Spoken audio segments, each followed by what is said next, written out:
Hi everybody, welcome back. Today is Saturday afternoon.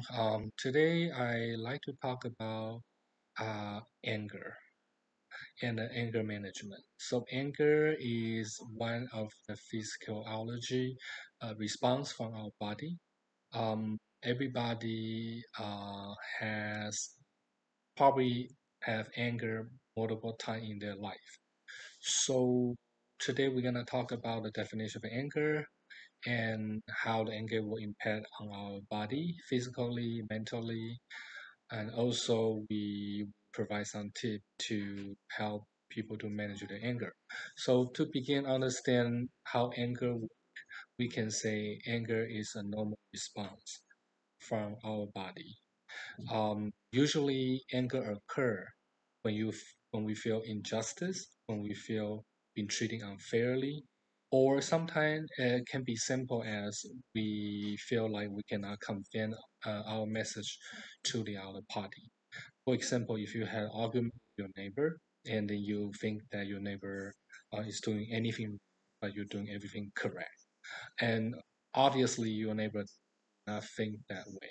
So it turned out to be a big argument, and you are not able to hold your emotion and also not able to convey your message to the other party, and you're venting up your emotion to other person. So that's how anger occurs. So that in that part, anger will turn to become a negative forces, a negative energy to yourself and to the other.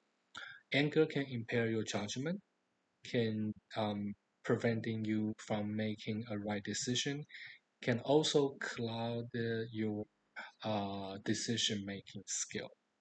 So let's talk about aspect of the anger, how anger will impact our body and the people around us. So the most obvious fact is physical health. You, if you continue to feel angry most of your life, they will increase your chance of getting a heart disease. It will weaken your immune system and prompt you to have high blood pressure, and you will experience a lot of insomnia, are not able to sleep. So those are the physical impact on anger when you feel constantly feel fears about the things that are. And in mental health, um, it, it can be you will feel very angry easily, and you will cloud your thinking when you make a decision on a certain project or on your life. And then also there's a research state that angry can be underlying um, mental health illness such as depression. Okay, it can be part of an underlying mental health illness. So those are the impact on the physical and mental health. On your career, you may become very cynical. You will argue with your coworker. If your supervisor a lot of time, you may lose respect from time to time. So that is on the career part. And the last thing will be on your relationship. Partner will be able to trust you anymore because you guys argue all the time. And also, the anger will prevent both of you to uh, understand things better because when both of you are angry, no one can able to receive the information or the fact from other parties. So now I'm gonna talk about some anger management tip. So the first one will be you have to kind of explore what caused you to feel angry. So what I mean by that, what caused you to if you can find out your angry is a masking issue of your depression, is a masking issue of your anxiety, then you kind of know how to prevent that to happen again because once you experience anger again, you kind of knowing that it's due to maybe depression or maybe your anxiety. When sometimes when people feel anxious, they tend to become angry, right? So I believe everybody experiences that. So that is one of the tip is to explore why you feel angry and kind of understand how you deal with that. So then the second tip I would say will be beware and understand some kind of anger sign. So this is something that you are able to understand yourself. For example, when you start to feel angry, you may hold your fist. When you start to feel angry, you may start pacing. Those are kind of sign that you kind of know. So once you kind of knowing those warning sign, you can reduce the chance of becoming angry. And the tip three will be identify the trigger. So the trigger will be kind of like a negative thought. When you have a negative thought, when you have a negative thinking, and that will trigger your anger.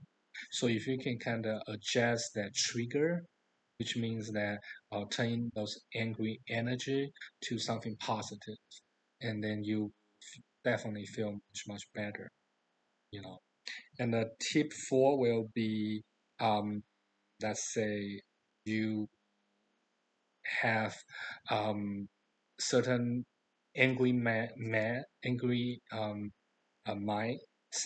when you talking to other party. That was a tip four, and you kind of like feel like there's a stress. You can always doing other thing to distract yourself, such as doing some exercise, practice mindfulness technique, or just doing some simple walking exercise that kind of help, and some breathing exercise also suggest by the research help you anger. And of course, you can use your humor, can use a lot of sense of humor to address those issues. Um, so now I'm gonna talk about a little bit about some negative trigger. I just want to identify certain triggers. So the first one will be overgeneralization. What does that mean? It means that you kind of overgeneralize everything. You always interrupting me. You never concerned about my need.